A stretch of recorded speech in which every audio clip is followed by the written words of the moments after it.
Speech in a tiny town in southern Georgia called Fitzgerald. There were those workers at the James River paper mill in northern New Hampshire in a town called Groveton. Tough, hardy men. None of them would say a word to me as I came down the line, shaking their hands one by one. They were under threat of losing their jobs at Christmas. And as I moved down the line, one tough fellow about my age just looked up and said to me, "Save our jobs." Then there was the legal secretary that I met at the Manchester airport on Christmas Day, who came running up to me and said, "Mr. Buchanan, I'm going to vote for you." And then she broke down weeping, and she said, "I've lost my job. I don't have any money, and they're going to take away my little girl. What am I going to do?" My friends, these people are our people. They don't read Adam Smith or Edmund Burke, but they come from the same schoolyards and the same playgrounds and towns as we came from. They share our beliefs and our convictions, our hopes and our dreams. These are the conservatives of the heart. They are our people. And we need to reconnect with them. We need to let them know we know how bad they're hurting. They don't expect miracles of us, but they need to know we care. They were the people, my friends.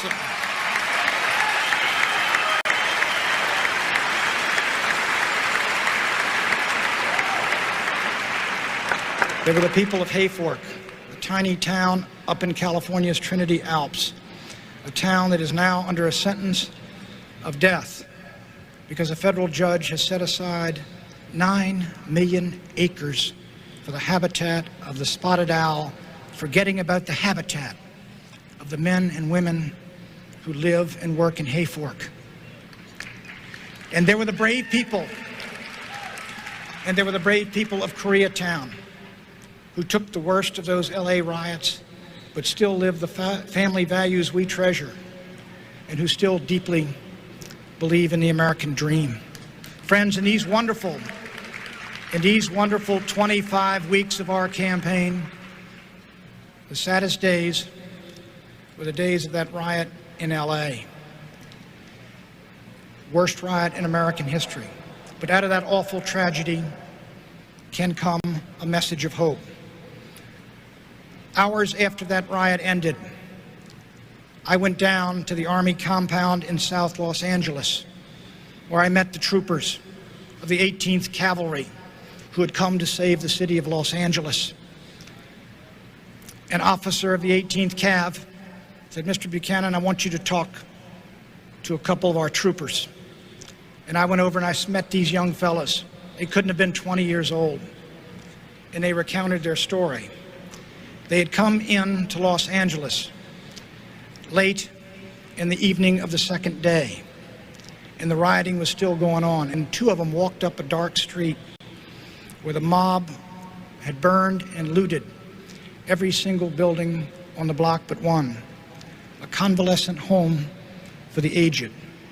And the mob was headed in to ransack and loot the apartments of the terrified old men and women inside. The troopers came up the street, M16s at the ready, and the mob threatened and cursed. But the mob retreated because it had met the one thing that could stop it: force rooted in justice and backed by moral courage.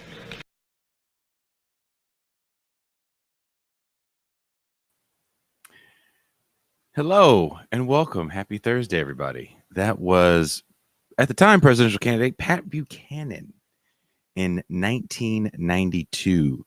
He went on to say, there is a religious war going on in our country for the soul of America. It is a cultural war and is critical to the kind of a nation we will one day be as the Cold War itself. Pat Buchanan also said the agenda that Bill and Hillary would impose on America, abortion on demand, a litmus test for the Supreme Court, homosexual rights, discrimination against religious schools, women in combat unit. That's change, all right, but it's not the kind of change America wants. It is not the kind of change America needs. It is not the kind of change we can tolerate in a nation that we still call God's country. What's interesting to me is almost 30 years later, we're still hearing the same type of fear mongering from people like I can't even say his name, Tucker Carlson, and maybe the greatest one was Rush Limbaugh. So to talk about this more, let me first bring on my co-host, my homie, my dog, my good friend, scholar, author, gentleman, Pascal Robert. Jason Miles, what's going on? How are you? I'm good. I'm excited for today's show. This is going to be I think it's going to be a fun show. Our guest today, Professor Andrew Hartman. He is a professor at Illinois State University with another friend of ours, Teray Reed. He teaches courses in U.S. intellectual, cultural, and political history, as well as courses in the philosophy of history, historiography. Try saying that 3 times fast. And pedagogy. Pedagogy. That's what I said. Why are you being difficult? Not at all. And he wrote a book about the culture war. A War for the Soul of America, a title I almost called this show. Please welcome, coming all the way live from Illinois, Andrew Hartman.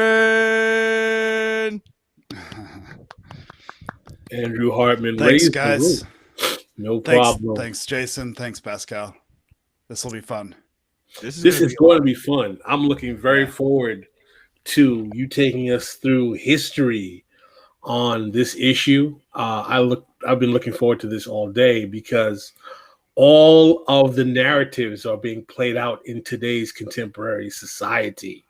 And I won't jump directly to that, but we'd like to welcome you to This is Revolution, and where we tackle the politics, pop culture, and world events of the day from a non-traditional perspective that you see in the digital sphere. We try to get down to the nitty-gritty of things, and we look forward to talking about this subject, the culture wars. So, and I just want to start off by reading this blurb about Professor Hartman's book that I will be putting a link up to in the chat, and I'll have a link up in the description. In the wake of Trump's rise, which was driven in large part by aggressive fanning of those culture war flames, Hartman has brought A War for the Soul of America fully up to date, detailing the ways in which Trump's success, while undeniable, represents the last gasp of culture war politics, and how the reaction he has elicited can show us early signs of the very different politics to come. As a guide to the late 20th century culture wars, Hartman is unrivaled. That's dope. That's some pretty heady words, yeah. Right? That's dope.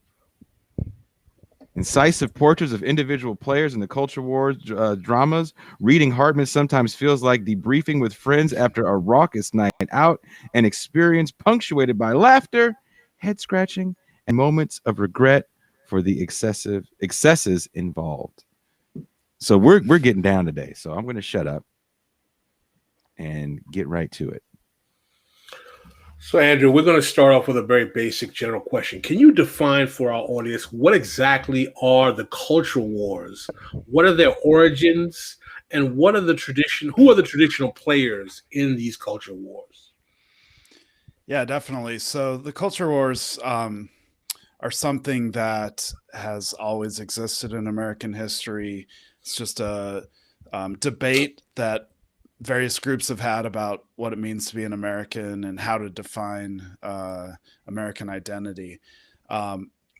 But the term culture wars doesn't come into use until the late 1980s, early 1990s. So that speech by Buchanan, which he gave in 1992, really sort of punctuated the height of the culture wars period, specifically if you want to sort of focus on the 80s and 90s. And the two sides of the culture wars were sort of progressive, secular liberals against conservative, religious, mostly Protestants, but just in general, conservative religious people.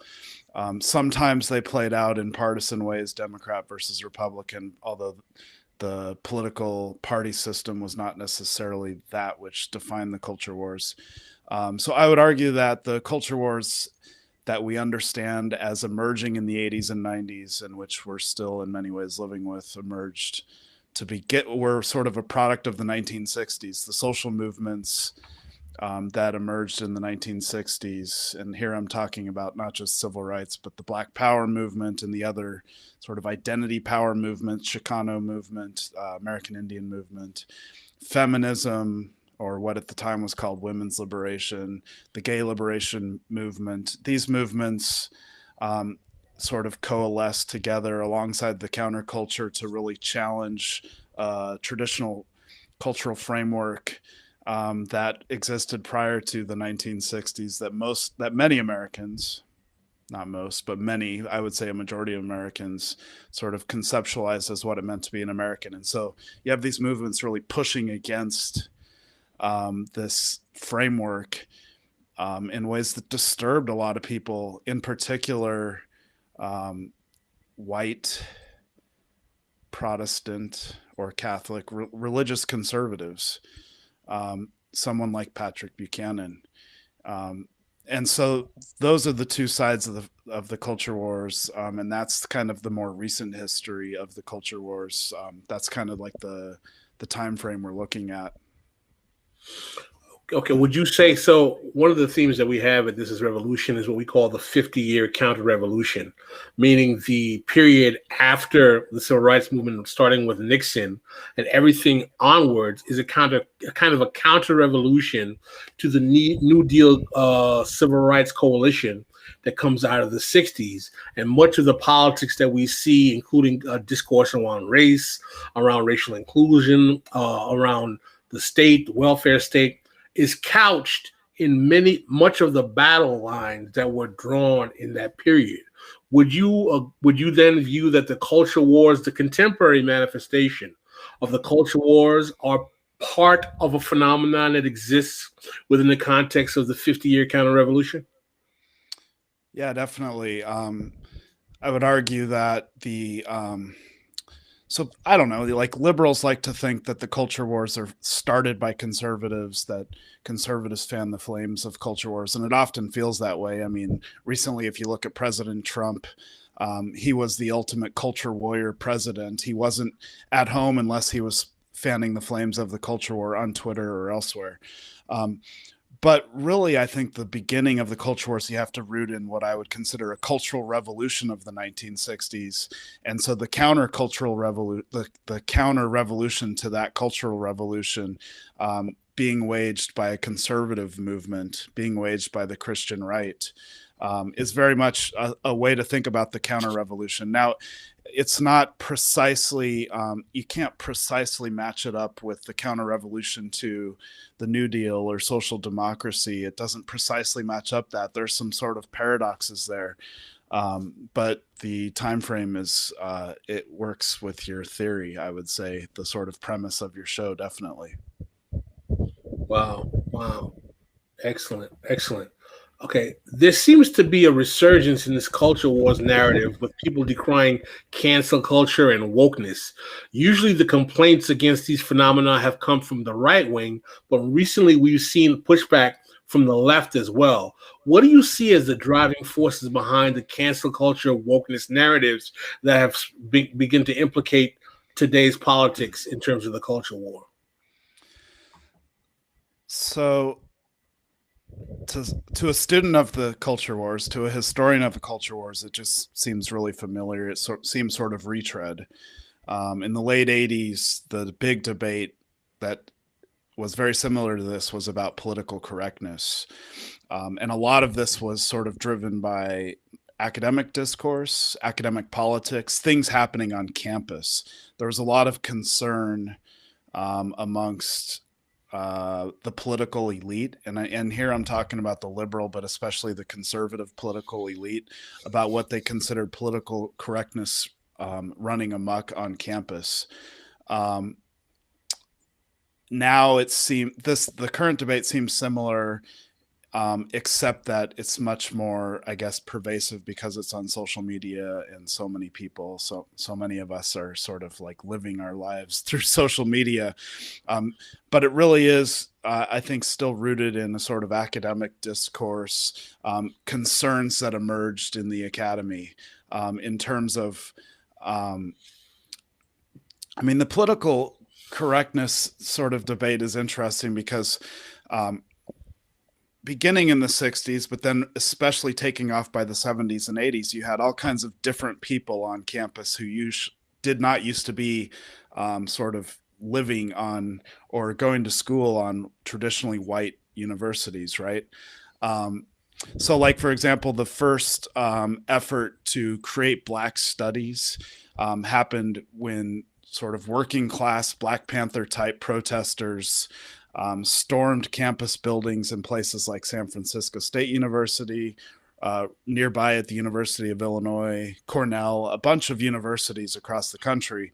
And, you know, they were like the first sort of like relatively large group of Black students who had sort of been admitted to and living on these traditionally white institutions, and they didn't feel at home, and they felt like the racism was pervasive. And so they, as young people, thought, well, the best sort of solution to this, and they'd been reading like Frantz Fanon and others, and they'd been reading Stokely Carmichael, and they kind of thought the best solution to this is to create sort of space on campus for us Black studies.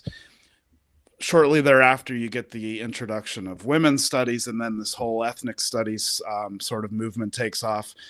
And so by the time you get to the 1980s, this has become really institutionalized, and academic administrators, presidents of universities and otherwise, started treating it almost like an HR problem, right? Like, how are we going to deal with the fact that there's racial conflict on our campuses? Well, one way to deal with it, one way to make some of the Black students or other students happy, is to sort of institutionalize these practices and make this is not a term that was used back then, but make safe spaces, right? And that became what conservatives and some liberals, I might add, like traditional sort of Cold War liberals like Arthur Schlesinger Jr., the Harvard historian who worked for JFK, that made them sort of decry political correctness. Like, we can't just sort of say what we want to anymore because the political correctness police are going to crack down on us, right? Sort of transport this to now, and I see very similar dynamics at work, except that it seems like almost anybody, because of the sort of pervasiveness of all of this on social media, can be quote unquote canceled. So it's become, whereas it used to be sort of battles on campus where like particular students could be sort of kicked off campus, or suspended or expelled from the university for particular behavior, for saying certain words. Now it's kind of like this more just pervasive, I don't know, it's hard to define, it can happen to anybody. And so I think that critics are emerging from all sides now, because this doesn't seem like any way to have political discourse, right? If anybody can be canceled for the things they say, and and so it seems like, you know, like what emerged, I think, in the 1960s as well-intentioned, you know, you had working class Black students trying to make it so that they could go to college and feel like they were valued there, became a human relations problem for the university. And then that sort of feeds into what I see now as just sort of a liberal elite problem. Someone had a very good question. How much does resentment play into fueling or exacerbating the culture wars? Well, yeah, it feels like resentment all the way down, right?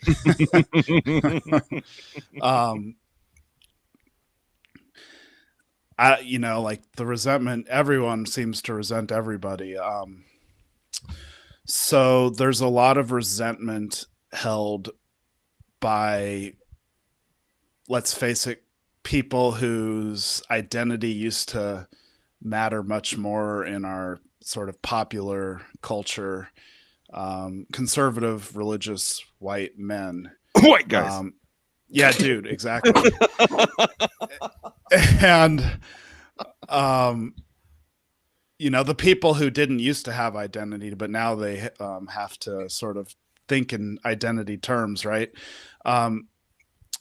There's tons of resentment there. Like, they do not like having to share our public civic culture with me and Pascal.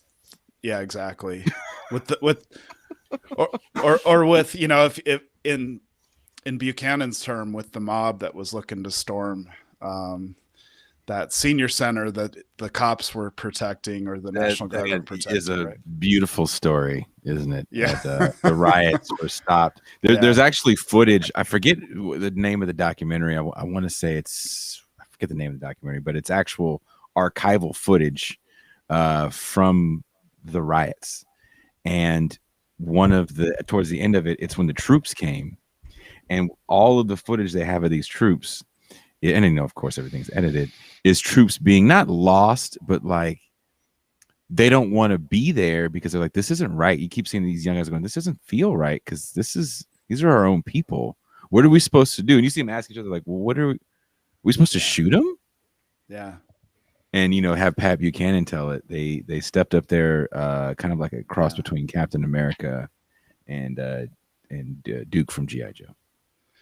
Yeah, that was an even bigger problem in the 60s, when you had like riots in Detroit, in Newark, and like DC following the assassination of MLK. They were sending out like National Guard, these people who had been drafted, who, like, it was bad enough they had to go fight in the jungles of Southeast Asia, and now they're having to fight in the streets of the United States. Mm-hmm. I mean, it was even worse in terms of the problem then.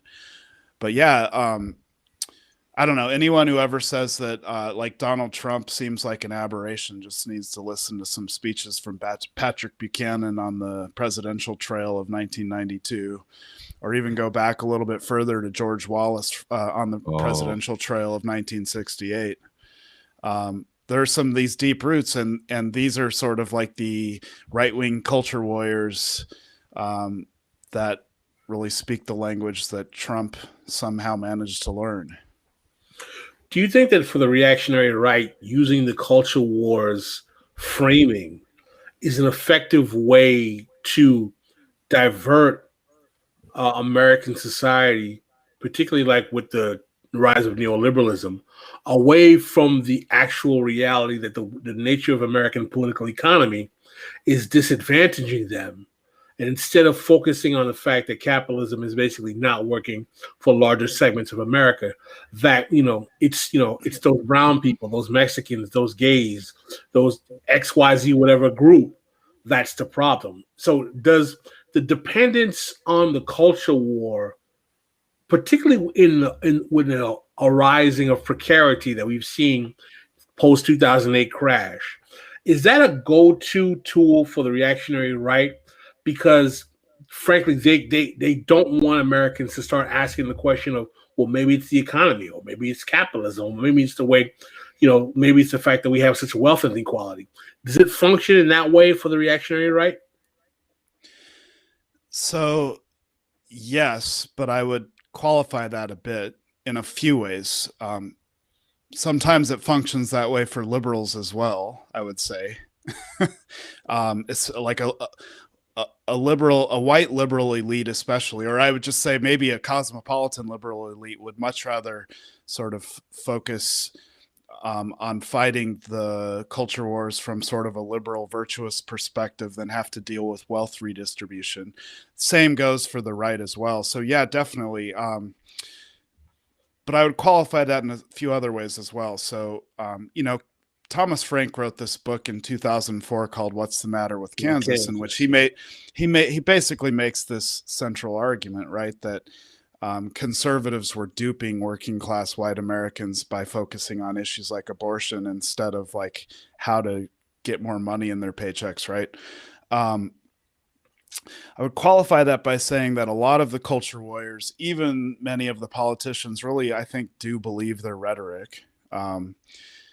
And so it's not as simple as saying that they're just tricking the masses. And a lot of their voters believe in this stuff too, right? So Americans actually are divided on these issues, even though we might, as like I'm a leftist.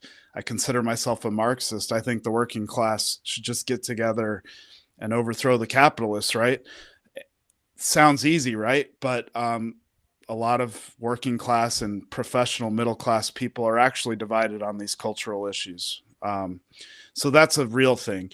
But I would also qualify it in this way. Some of the conservative arguments about that are framed in culture war terms actually have sort of like economic components, right?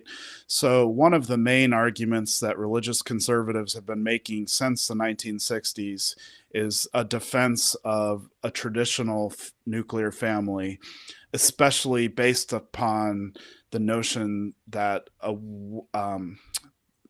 the man should be the breadwinner and the woman should sort of stay home and take care of the children, right? That actually works really well with an argument against a welfare state, because if you have these family units taking care of the children and you have men who can make money enough to take care of the family, you don't need a welfare state, right? I mean, they conveniently tend to ignore the fact that it's not really possible. You can't make enough wages for any single person in a family to be the breadwinner anymore. But there's this sort of deep connection between neoliberalism and conservative family politics oftentimes that I think needs to be sort of brought out more often. But yeah, there's little doubt that when there's greater inequality, when more Americans are sort of automatized because of our sort of shitty economy, there's little doubt that it's at these times that Americans also tend to focus on the culture wars, unfortunately.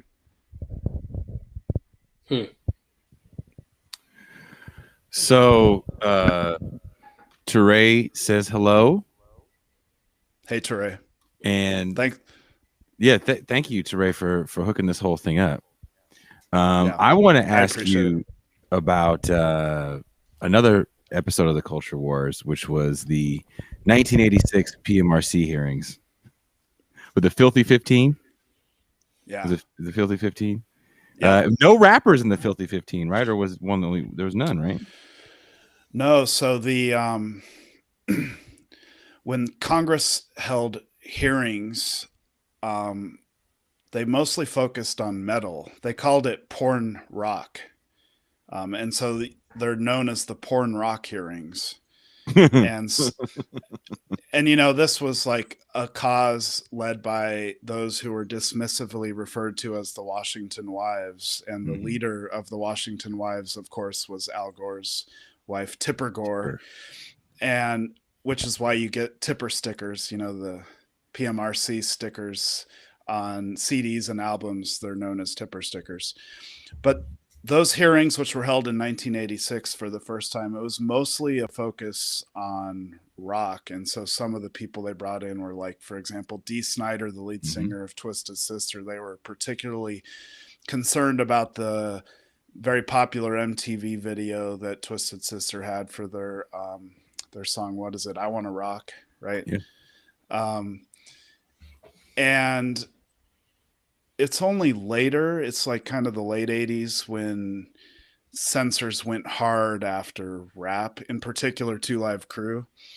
And that was more often localized. So like, for example, there's whole counties, Dade County in Florida, whole counties that made such rap illegal. And so they would like, Luther Campbell of 2 Live Crew was arrested for singing his song, for rapping his songs live. Right.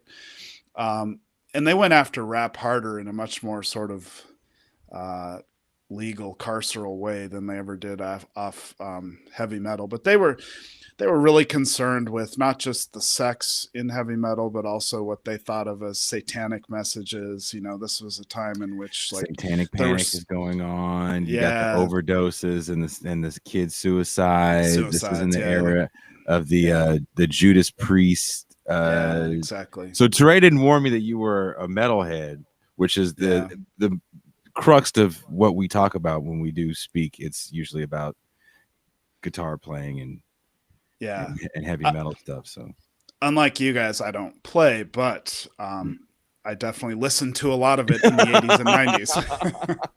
I remember watching MTV, like worried about Judas Priest, if they were actually going to go to jail. And if you see them talk about it to this day, they talk about that was like the most frightened they were in their lives, that they thought they were really going to go to prison because there was subliminal messages. And then what actually makes it worse when you really think about it, the movies that come out in that era about playing music backwards.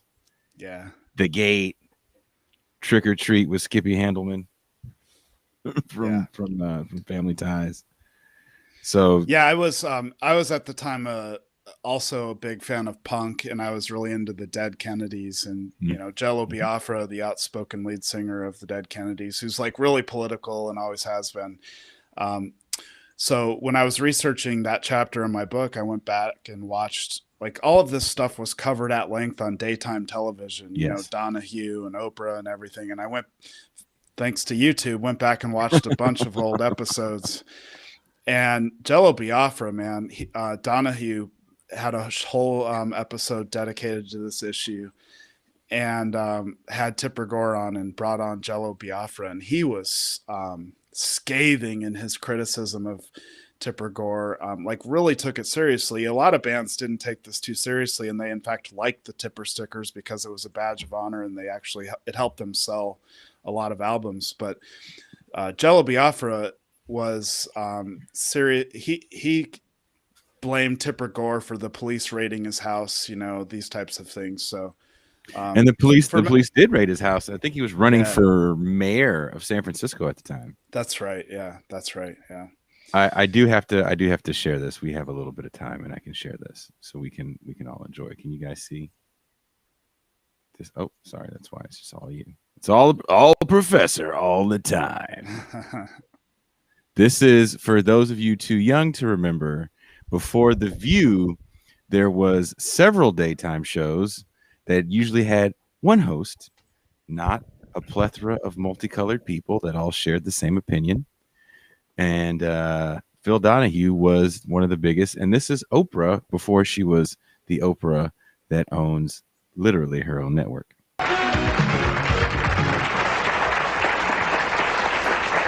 So we're talking about how music and the lyrics affect teenagers. You wanted to say what? Oh, I just wanted to say, Oprah, that I'm a music industry attorney, and the one question that I have for David and for Tipper is, why do so many people talk in terms of the fact that 13 teenagers were affected by suicide things, that our children are affected? What about society? Are you saying to us that society as a whole must be governed by the minority and the influence on the minority? Because that's what it seems to say. And I have a feeling that the rest of us adults who can fully take that lyric and not commit suicide as a result of hearing it have just as much a right to enjoy it and listen to it for what purpose it was meant for, as we have to worry about 13 teenagers maybe going to commit suicide about it. Where does the proportion come in? Isn't it your responsibility as parents to protect your teenagers and let society amalgamate the material that's basis for the majority? In the best of all possible worlds, that would be true, but we're not in the best of all possible worlds. world. Children, there's much more divorce, much more family disruption today. Children are more vulnerable. Just look at the statistics. So then for 20% of the population, we're going to censor 80%. Is that what you're saying? For a moment. In 1960, 10% of our teenage girls were sexually active. 50% are sexually active today. Of girls who are 14 years old. In those days were not accurate, and you know that that's been changed. How many people in those eras were admitting? Look at Oprah's face. She looks like, who is this white man that I gave the mic to? That's not what you were supposed to say, John Candy. She looks like she was shook. But you know, that was the discourse for that era, and I don't really see that much of a difference now. Do you, Pascal? No, I mean, I actually think that, you know, his retort was a lot smarter than what we hear today, frankly. Yeah. I was thoroughly impressed with that guy. Yeah. I don't know if there's a moral panic over music right now. Because it all sucks. You know why, and this is just my opinion, and because I'm old and curmudgeon-y when it comes to music, it's because it's not serious. And if music is serious, it's off in a little corner of serious music. Like if you're a rapper that is conscious, then you have a label. You're a quote unquote backpack rapper or a conscious rapper, and you sit in that conscious side. If you do some sort of conscious punk or whatever, then you sit in your little corner. But when it comes to pop music as a whole, it's just spectacle, especially with electronic music, because there's fucking no words in it. There's moral panic over Cardi B and WAP and Megan Thee Stallion, though. Not really. That's true. If you have all the right wingers from Tucker Carlson, Candace Owens to Ben Shapiro talking about the WAP. They don't like the WAP. They don't want WAP. They've never had WAP. They don't know what WAP is. I mean, it's I don't know what WAP is. You know, they haven't seen a WAP. You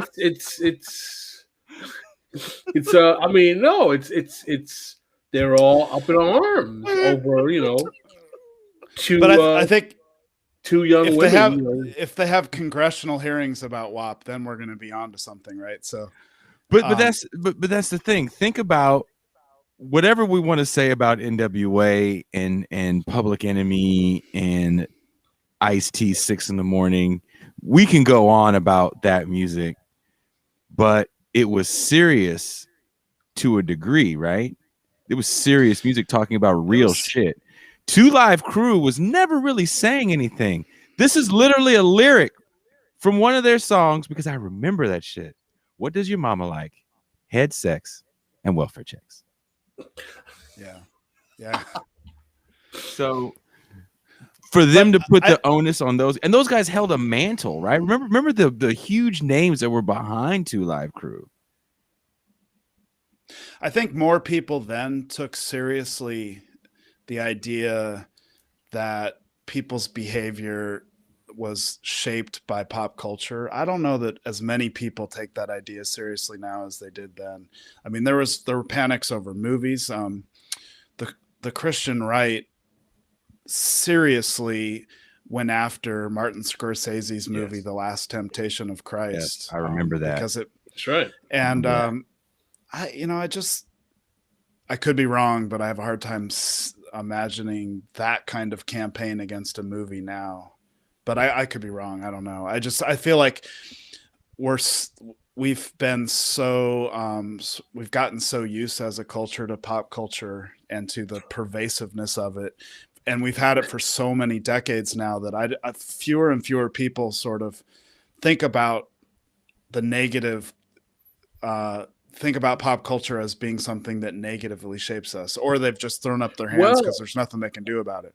Well, what is ironic that we're seeing today, compared to the traditional normal paradigm where we have the right saying that things are beyond the pale or they're culturally unacceptable, some of those people who are considered on the left are interested in canceling pop culture artifacts that they are saying is unacceptable, like, Pepe Le Pew, Dr. Seuss, and things of that nature. So, so we're having a different kind of moral panic. Right. Jean Bajlan brings this up, a friend of show, Jean Bajlan. pretty much show co-host on every other Thursday. There was a moral panic behind Dungeons and Dragons around the same satanic panic. I think that might have been Tom Hanks's first film. Was the one he did where about the kid that killed himself, and they try to blame it on him playing Dungeons and Dragons. Yeah. If you, I don't know if you researched any of that. A little bit. When I was a kid, I played Dungeons and Dragons. I don't know if I feel comfortable admitting that, but I guess I just did. Totally fine. It's you can play games now and actually talk to girls. Yeah. Someone actually brought up an interesting point, mentioning QAnon and how QAnon fits into the kind of culture war narrative, talking about, sexual immorality amongst the liberals and the liberal elite and the corroding culture and all of that stuff. And also another thing that we want to, not that they're the same, right? What role does the rise of the evangelical movement becoming a fixture in the Republican right play in the culture wars discourse as well? Well, that was hugely important. So, prior to the 1950s, if you were a white evangelical, if you lived in the South, you were voting for the Democratic Party, and you weren't liberal, but you were voting for the Democratic Party. And so these sort of partisan alliances were scrambled.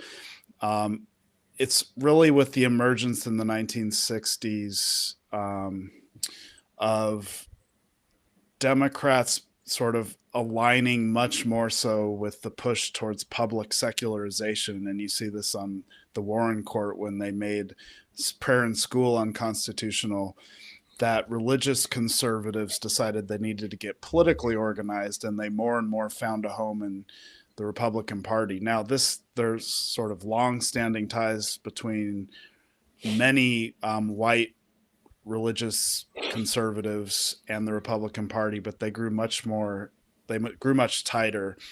And so, like, the vast majority of white evangelicals are voting for Nixon, and an even greater majority are voting for Reagan, and they've sort of been in the Republican Party ever since. And as a result, the Republican Party has increasingly taken on the right-wing culture wars issues as their own. Sometimes it's just like rhetoric, but sometimes it's more serious. So Reagan was really the first to fully adopt conservative culture war issues as part of his platform. His critics on the right would have said that he did it opportunistically because he was trying to get votes. But by giving the religious right and people like Jerry Falwell like that oxygen to breathe, whether Reagan was serious, for example, about working towards an amendment to the Constitution to allow school prayer, which is something he sort of half-heartedly pushed for, whether he was serious about that in a political sense is one thing, but by giving the Christian right that much sort of oxygen to breathe in a sort of larger political discourse, it certainly empowered them and made this connection that much tighter, for sure. Wow. Did you have another question, Pascal? Now, someone was saying the right is very astute about constantly waging cultural war and connecting it to politics. Wish the true left would work on building similar connections. Is that even possible? Is it, first of all, is it desirous for a left to use culture or culture war type discourse to affect policy? And is what we're seeing today with the kind of focus on what some people call pejoratively wokeness or woke discourse an example of why the left should not engage in the culture wars? What are your thoughts on that, Professor? Yeah, so I guess, it depends what your goal is. If your goal is to, which I think it should be, to overcome neoliberalism and have, create policies that that would engender more economic equality. Like, to me, that should be the ultimate goal of a left, right? Then fighting the culture wars is not going to get you there, because there are a lot of people who are culturally conservative who need to be on our side when it comes to for example, creating trade policies that are more fair to the American working class. So I don't, the left has done quite well in a lot of these culture war battles since the 1960s. Like, I think the cultural revolution of the 60s in many ways has stuck, for better or worse. In many ways better. Like, I think the culture is much less sadistic if, for example, you happen to be gay or black. But the vast majority of for example, of like black people happen to be working class who are worse off economically now than they would have been 40 years ago. Or they're not as better off as they should be. And so winning the culture wars is not getting the economic goods, so to speak. I mean, Pat Buchanan, to return it back to him, he called culture the Ho Chi Minh Trail to power.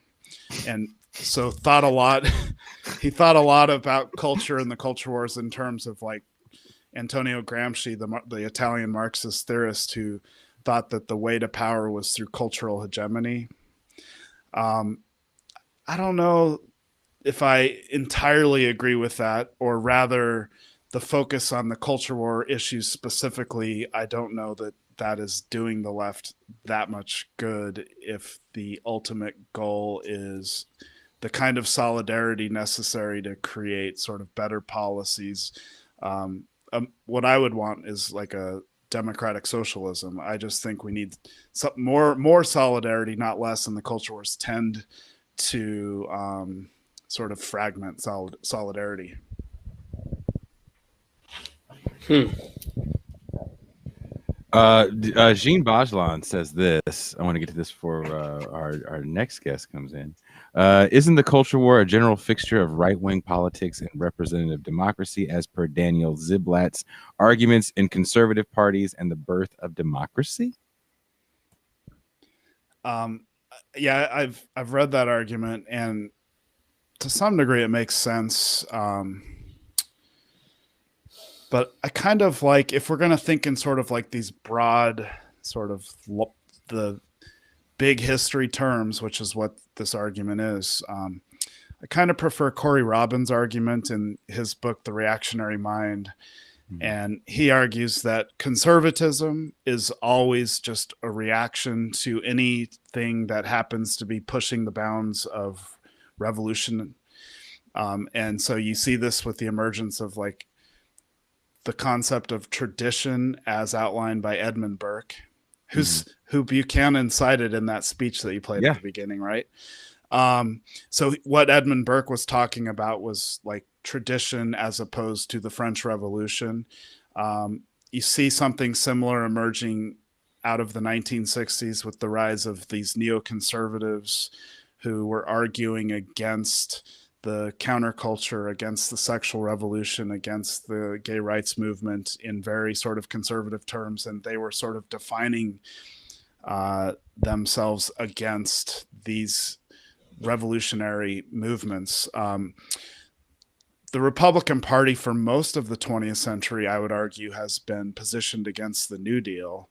And they were so successful in that type of counter revolution that they, in fact, for a while, now we might be changing things, convinced the Democratic Party that that was the correct path to take as well. So to me, the conservatives, and this would include at present the Republican Party, are just reacting against that which they deem sort of revolutionary or threatening the sort of hierarchy that they're used to. Well, I want to bring in our next guest. He is friend of show. He is an economist and a professor at the Riverside Community College in Riverside, California. He's our favorite communist economist, Dr. Asatar Bear. Hey, thanks again for having me. Always a pleasure. Dr. Bear, meet Professor Andrew Hartman.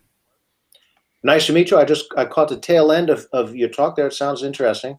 We're talking about the culture war. Do you have anything to say about the culture war?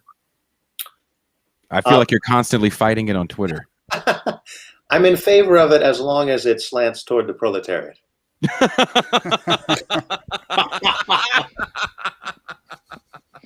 Amen, comrade. Which it doesn't often do, though. I mean, that's the problem, right? We're awash in basically, the opinions of the rich, and they don't like socialism very much. They don't like any threat to their hegemony, and throw up all kinds of at best irrelevant, at worst reactionary kinds of red herrings. So I think it's it's a mess. I mean, studying the culture or looking at it as a kind of conflict of ideologies, that's a difficult thing to study. We opened the show with a Pat Buchanan clip. Imagine how painful that was. I'm showing Pascal the clip before the show, and he's yelling. He's like, "Man, how much more of this motherfucker do we got to watch?" Well, you're always a fan of giving us some background on something, we're subjected to Tucker Carlson. Like, well, you have as individuals on the left can laugh and say, "Oh, those rubes are just reactionary nonsense with their ridiculous reductionist arguments." But frankly, they've been winning for a while now. I understand Andrew says that the culture war argument has generally been settled in favor of those trying to change the status quo. But I would argue, in terms of the materialist policy that is affecting society, the reactionary right's ability to infuse the cultural war rhetoric to allow them to win political positions in state administrations, federal administrations, et cetera, so on and so forth, has been so successful, as the professor said earlier, that they got the liberals to agree with this kind of retraction of the functionality of the state as well. So as much as we may say that the Republicans have kind of lost it on the cultural war jazz, it's still been an effective way for them to coalesce power and effectuate how policy is achieved in American society. Not too many socialists can make that argument. Yeah, although it seems to me that that it's certainly one way of looking at it. Like in terms of challenging corporate power, yeah, that's true. But on the other hand, if the left wasn't making enormous progress in the culture, it'd be a lot more socially permissible to say use the N-word, right? Or I mean, there have been some major cultural changes here, and I think that's why we're at this like backswing moment where people are like, just let's take trans rights for example, right? Trans rights has made unbelievable progress in 5 years, right? I mean, and that's really something, I mean, like what were we talking about? Or we could take something like gay marriage, Now, these aren't things which challenge corporate hegemony. So you're right on that in that sense. But in terms of cultural change and in terms of the left, however you define that, winning, I think there's a lot of mainstreaming of left positions. I mean, even the term critical race theory, right? Like that's a term which was a very obscure academic phrase and has now become, almost mainstream. Now that means there's a lot of. I would say it's pretty mainstream at this point. Pretty mainstream, right? I mean, I feel like I'm not the best judge of what's mainstream, because I'm not like super plugged into the mainstream, But it's like now you have conservatives gunning for that, and trying to like make that. I want to touch on something, which was one of the questions that I had for the professor, which he addressed himself, though, is that I would argue that when liberals. I make the distinction between liberals and the left. For me, the left are people who are materialists, socialists, anti-capitalist, anti-imperialist. That is the left. Liberals ain't that. And yes. I would make the argument that when liberals dispatch of this cultural discourse around quote unquote expanding rights, they do so in a way to put a primacy on a diversity, if you will, that particularly does not challenge material distribution of resources and is used to keep the illusion in the mind of most of society that liberals, i.e., Democrats, are still interested in fairness and equity, when in reality they've signed on to the economic agenda of cannibalization just as much as conservatives. So even though, yeah, I will agree, yes, okay, we got a kinder, gentler, browner, more diverse, gay, transgender, friendly, wonderful, nicey nice ruling class and corporate boardroom.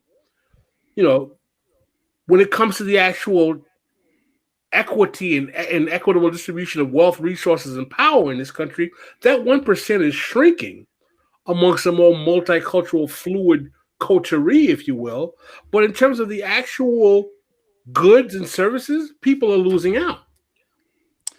Pascal, right. Do you mind if I interject to agree with you, but put a little bit of a different spin on this?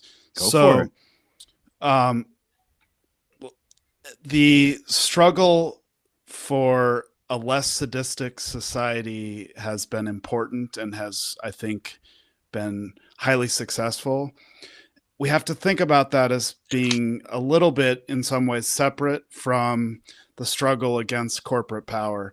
American capitalism is nothing if not highly adaptable, and has shown throughout its history that it is extremely able to sort of sop up any type of dissent and make it part of its own. It's incredibly dynamic. And so, the only purpose of the capitalist, the only purpose of the corporation is to maximize profit for the most part. And as part of that, to maximize power. It's perfectly able and happy to do so in the context of white supremacy. And it's perfectly happy and able to do that in the context of what we now have, which is a much more sort of multicultural, woke, if you will, society, especially amongst the sort of elite. And yes, I think that once it sops up that new sort of cultural dynamic, it makes it its own, and then it becomes almost a good in itself. And it's almost as if it's easier to sell their brands if they're sold as woke or diverse or receptive to cultural diversity, racial diversity, this type of thing. And so we have to not diminish the gains won in the cultural realm, but rather think of them as just a little bit separate from the struggle against capitalism. And if you think about the period in American history in which the working class, the American proletariat, has never done very well, right? Ever. But if you think about the period in American history in which the working class was best off, and really we're talking about the period between World War II and the early 1970s. These are the gains made by the New Deal and consolidated by World War II and the Cold War. One of the reasons, not the only reason, but one of the reasons why these gains were successful for such a period of time of 30 years, and why the working class was relatively stable in terms of its earning potential, was because there was a sort of consensus on the culture, and the culture wars were not being fought. When the culture wars are fought, it seems and this cultural consensus falls away, it's definitely easier for capitalists to take advantage of that and sort of exacerbate inequality. I think there's also an element here of just kind of basic dishonesty, I mean, capitalism must use propaganda. I mean, that's part of it, right? Because, imagine if you just try to convince people of it straight up and say, listen, here's how we're going to run the world. Okay. There's going to be 8 people that, basically control 60% of the world's resources. Y'all cool with that?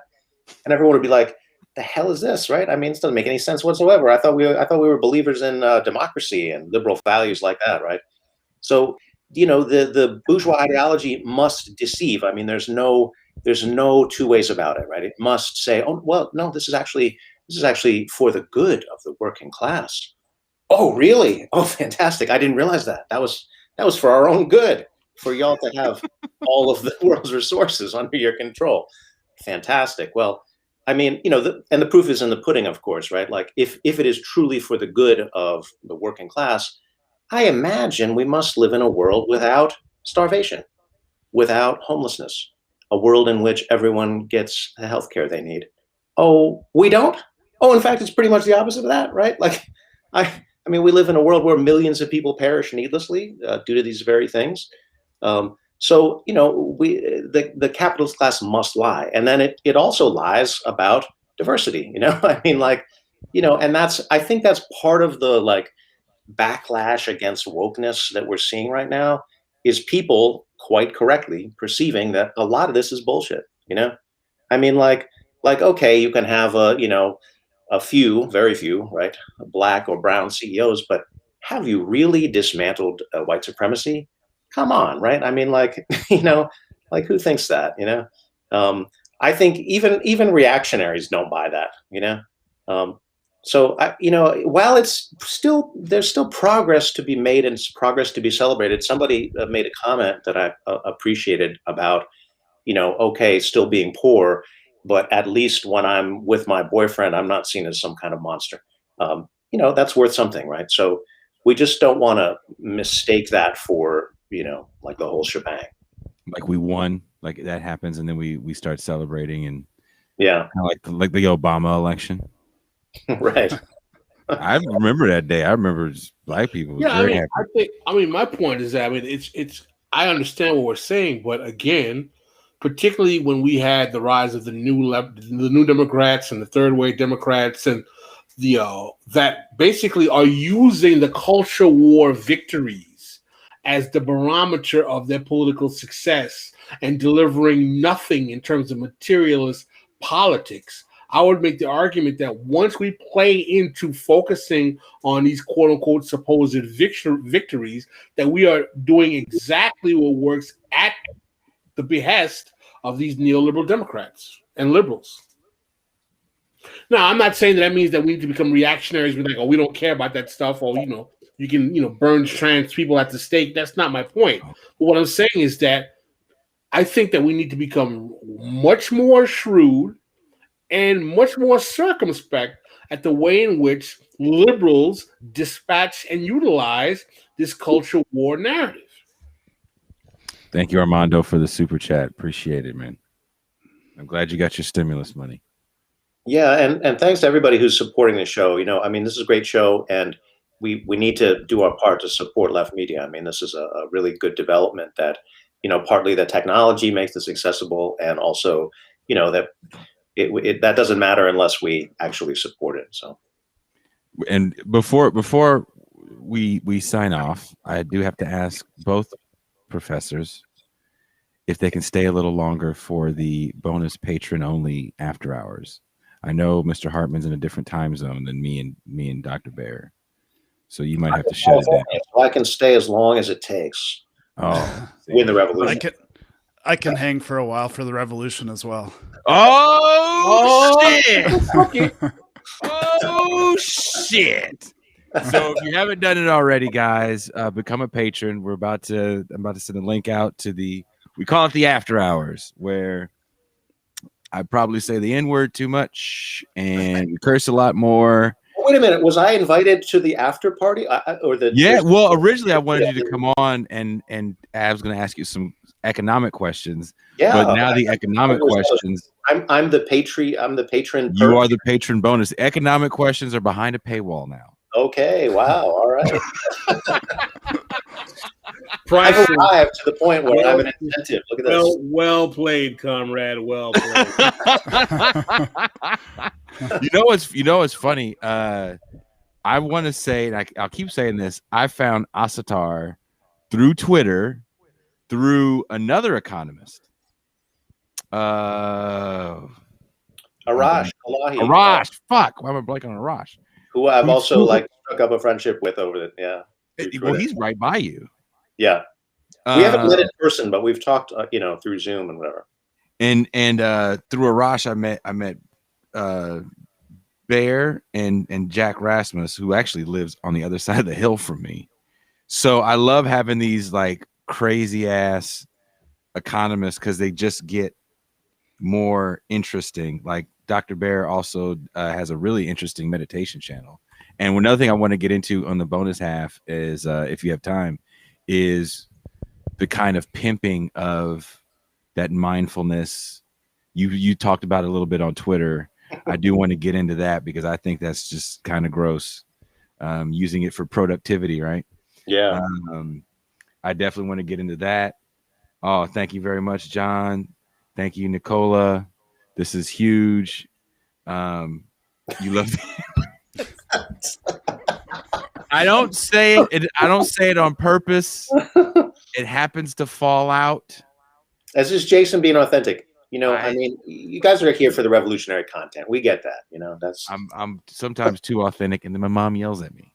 My mom does yell at me every other day. After every one of these episodes, I get yelled at by Pamela Davis, who you often see in the chat for my behavior. Saturday show is what I would call the free show because we usually go 3 hours.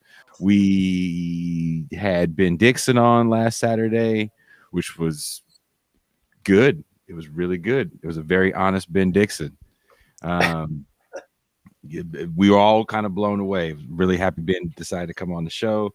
This Saturday, we're going to have Angela Walker, the Green Party vice presidential candidate. That's going to be a good time. Angela's been on the show before. She is an amazing lady.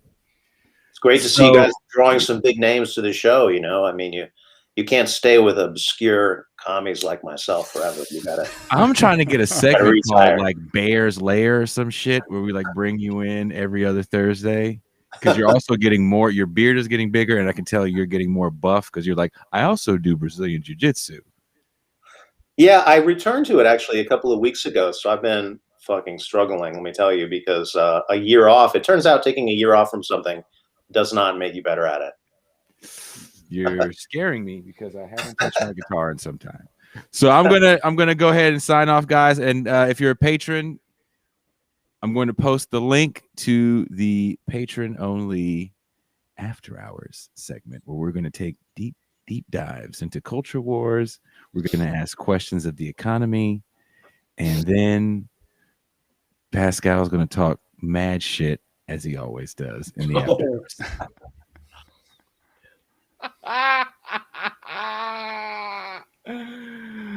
See, people actually said Ben Dixon was pretty good. Y'all thought he was going to come on here and we was going to yell at him, didn't you? I know you did. I know you did. You know what? You want to know something true? I thought those guys were going to as well, and I was very nervous. That's why I didn't sleep for 2 days, and it went beautifully. So hold on. There's links in the chat wherever you're watching the show to Andrew Hartman's book. It is called, because I wrote it down, A War for the Soul of America. It was his clap. It's pretty serious shit. Good title. He was clapping back to Pat Buchanan. He was a young man at that era, and he was like, you know what? When I grow up, I'm going to write a can of whoop ass. All over that conservative ass. He is a total dick.